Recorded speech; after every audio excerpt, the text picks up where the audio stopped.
Olá, eu sou Júlia Nogueira e este é o Plantão Enem ao vivo. Faltam 3 semanas para o exame, por isso se ligue nas dicas dos nossos professores de plantão. É isso aí, gente. E as matérias do programa de hoje são Português, Arte e Literatura. Tire as suas dúvidas ligando no 31-3209-0089 ou então passando um e-mail para plantãoenem@redminas.mg.gov.br. E você também pode acompanhar o Plantão Enem pelo Facebook, Orkut e seguindo o nosso Twitter, @PlantãoEnem. As perguntas que não forem respondidas aqui no programa serão respondidas depois no site redminas.tv/plantãoenem. É o Plantão Enem ao vivo, uma parceria entre a Secretaria de Estado de Educação de Minas Gerais e a Rede Minas. Bem-vindos, professora Leiva Leal, de Português, professor Geraldo Loyola, de Arte, e professor Luiz Carlos Junqueira Maciel, de Literatura. E a gente podia então começar falando de português. Professora Leiva, a interpretação de texto é muito valorizada no Enem, né? Que cuidado se deve tomar para fazer uma interpretação adequada? Excelente pergunta. Para se fazer uma interpretação adequada, você, vestibulando, aluno aí que vai fazer a prova do Enem, deve atentar pelo menos para 2 questões fundamentais, eu diria. A primeira delas tem a ver com o gênero textual. Esse gênero textual, em geral, que vem na prova do Enem, é o gênero considerado expositivo. O que é isso? Aliás, tipo expositivo. É o gênero que traz informações de cunho científico, gráficos, verbetes, conceitos. Então, são textos que tratam de bastante conteúdos ligados, inclusive, a outras áreas do conhecimento. Então, um dos gêneros textuais é esse, é o gênero mais voltado para a tipologia expositiva. O outro gênero, que é da literatura, que certamente o professor Luiz Carlos poderá falar daqui a pouco. Então, essa é uma das questões. Ele atentar para o gênero. Um segundo aspecto que nós consideramos extremamente relevante é analisar o enunciado da questão. É o que se está, na verdade, solicitando que esse aluno faça como ação cognitiva de pensamento, como ação de pensamento. Em geral, são questões de interpretação que se voltam para perguntar o seguinte: deste texto deduz-se que, deste texto infere-se que, deste texto a informação adequada é. Portanto, não é possível que o aluno faça uma leitura muito ampla, uma leitura muito global. É preciso que primeiro ele faça essa leitura global, identifique o gênero e busque entender 2 questões que também, eu diria, básicas, que é entender a intenção do texto. Qual é a intenção? Na primeira leitura global, a intenção do texto é o quê? É convencer, é informar, é argumentar, é esclarecer, é conceituar. Então, identificada a intenção, ele vem de volta para o texto enquanto um gênero concreto e a partir dali, então, ele vai identificar nas 5 opções, viu que são 5 opções, nas 5 opções, aquela que se adequa e mais proximamente, você vai por eliminação até chegar àquela que aponta, em geral, a intenção, o objetivo do texto, eu diria, além da intenção e do objetivo, a informação básica que está ali presente. Acho que são 2 questões fundamentais para quem vai fazer uma interpretação. Porque a palavra interpretação, às vezes, é compreendida como ir no texto e ver o que o texto está dizendo. Não. No Enem, temos que prestar muita atenção. A questão é de compreender o texto. Então, compreender é ver que gênero textual é esse, onde ele foi publicado, a quem ele se dirige, qual o seu objetivo e qual a sua intencionalidade. Com base nisso, eu creio que certamente haverá modos de chegar o mais rápido possível à resposta correta da interpretação. Bem, a língua portuguesa é uma das mais ricas e diversificadas do mundo, por isso tantas variedades linguísticas. Confira no vídeo.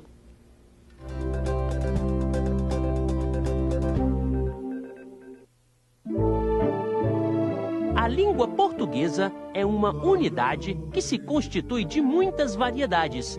Primeiro, porque todas as línguas variam. Não existe nenhuma sociedade na qual todos falem da mesma forma. Segundo, porque em um mesmo espaço social convivem diferentes variedades linguísticas.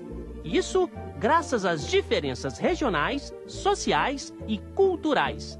Da mesma forma que identificamos certos grupos pelos trajes, por exemplo, também reconhecemos as pessoas pela linguagem que elas utilizam. A idade, a profissão, a classe social e o sexo dos falantes são fatores que colaboram para que nasçam diferenças nas línguas. O regionalismo é um tipo de variação na língua que se explica pela diferença de linguagem entre as regiões do Brasil, urbano e rural, centro e periferia. Pela forma como as pessoas falam, é possível identificá-las geográfica e socialmente. Sem falar nos empréstimos de outras línguas. Vejam a influência das línguas africanas no nosso idioma. Moleque, dendê, cachaça.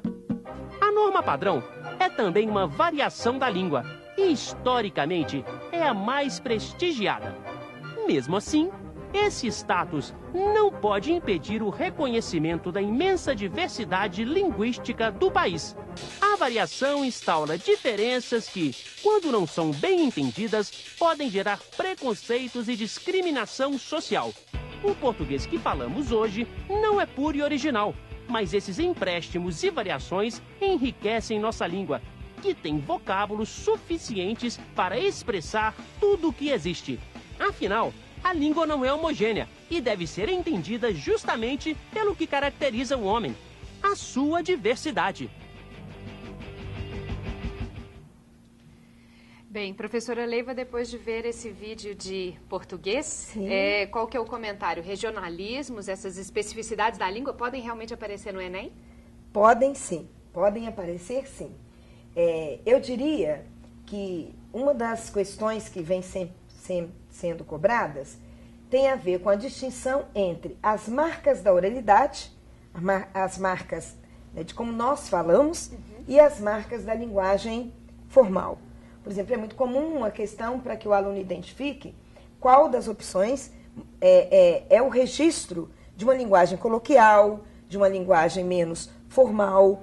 Isso vem com marcas das repetições, vem com marcas da redução das palavras, do está para o tá. Então, isso costuma aparecer. Uma outra questão também que vale a pena lembrar tem a ver com os regionalismos.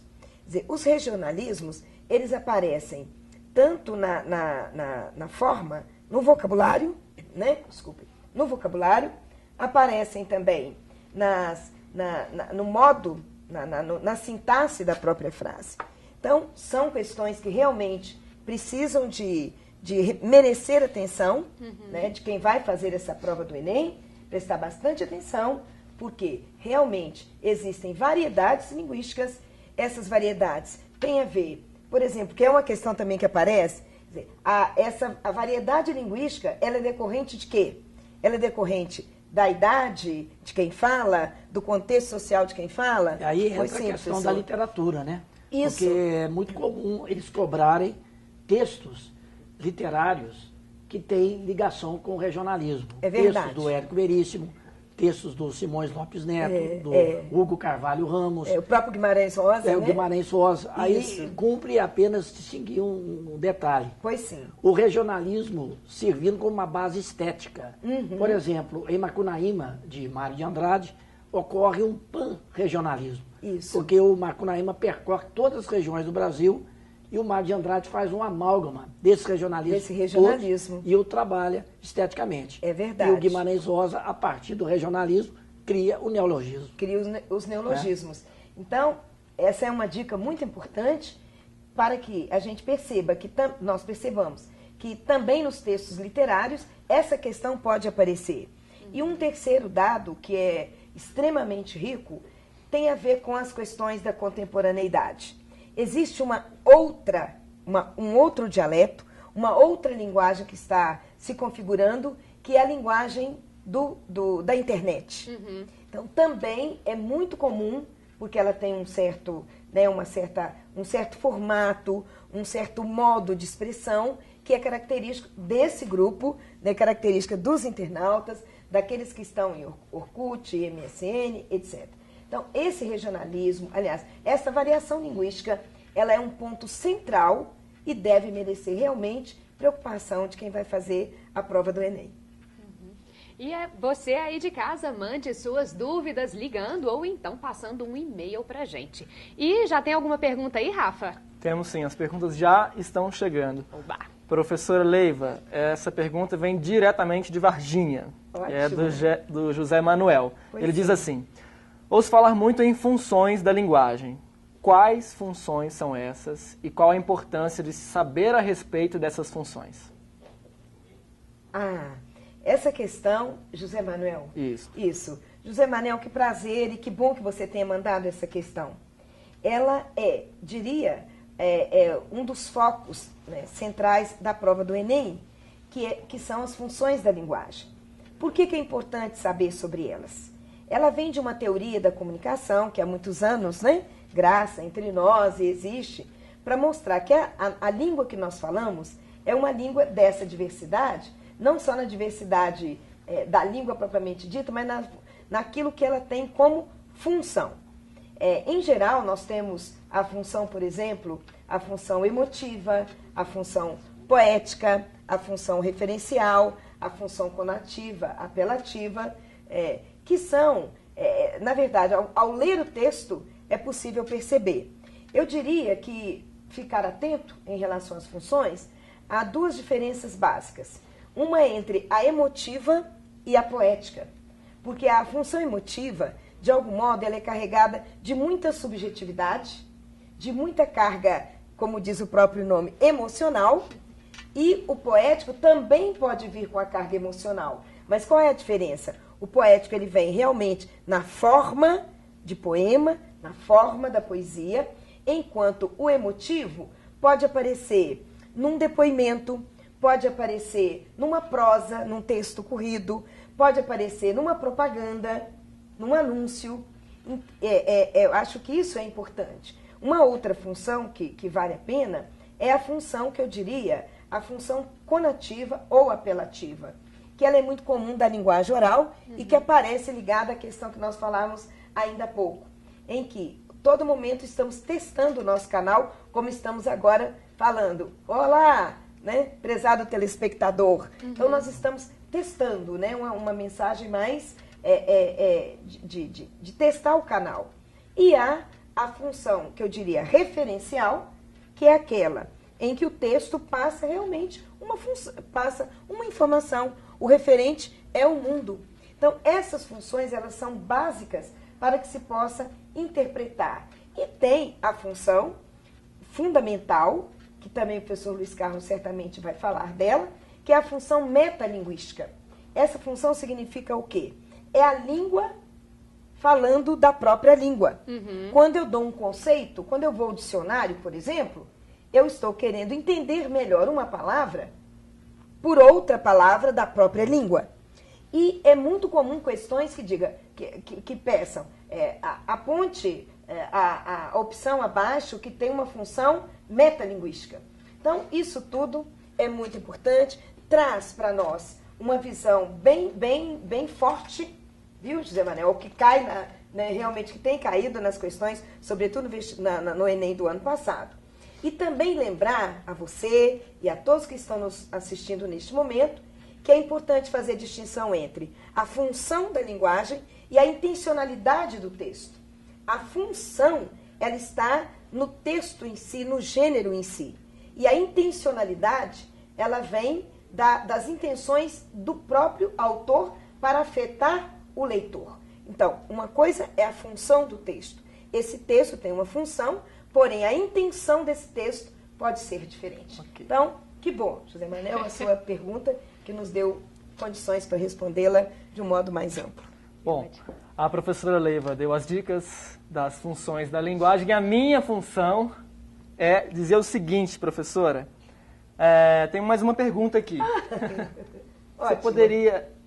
Você poderia escrever na norma culta, padrão, Escrever na norma culta padrão significa ter que escrever com palavras difíceis e complicadas? É a pergunta do Pedro, daqui de BH.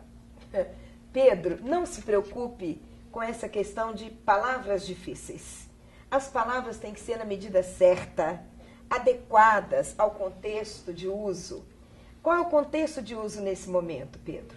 Você está escrevendo para um contexto em que você será avaliado junto com milhares, né, de pessoas. Então, neste momento, não é uma palavra difícil, uma palavra pomposa que vai fazer a diferença. O que vai fazer a diferença é a palavra adequada. Às vezes, ficamos preocupados em buscar e guardar uma palavra bonita para dizer, né? Hoje eu vou, como dizem, hoje eu vou arrasar, vou usar essa palavra aqui, não é isso? Uhum. Olha como é que eu tenho erudição. Não, se aquela palavra está ali, mas ela impede ela compromete a totalidade do que você quer dizer, não vai valer nada, você vai sair perdendo. Então não se preocupe com palavras difíceis, com vocabulários difíceis. Se preocupe em escrever na norma culta padrão, na norma adequada, aproximando o mais possível da linguagem formal e usa a sua linguagem do dia a dia. Né? Quando eu estou falando linguagem do dia a dia, eu estou me referindo a um vocabulário. Se você tem a palavra, por exemplo, esplêndido, para colocar em lugar de bonito, ótimo. Se não tem, coloque que é bonito, que é maravilhoso. Isso não vai penalizar no sentido que o que importa não é só a palavra que você usa, mas é o sentido que você produz enquanto você escreve. Então, pessoal, se ligue nas dicas de português, porque, afinal, língua portuguesa e matemática têm um grande peso. Essas duas matérias são responsáveis pela metade das questões do Enem. Bem, e nós vamos então dar uma pausa. A gente volta depois do intervalo com o Plantão Enem.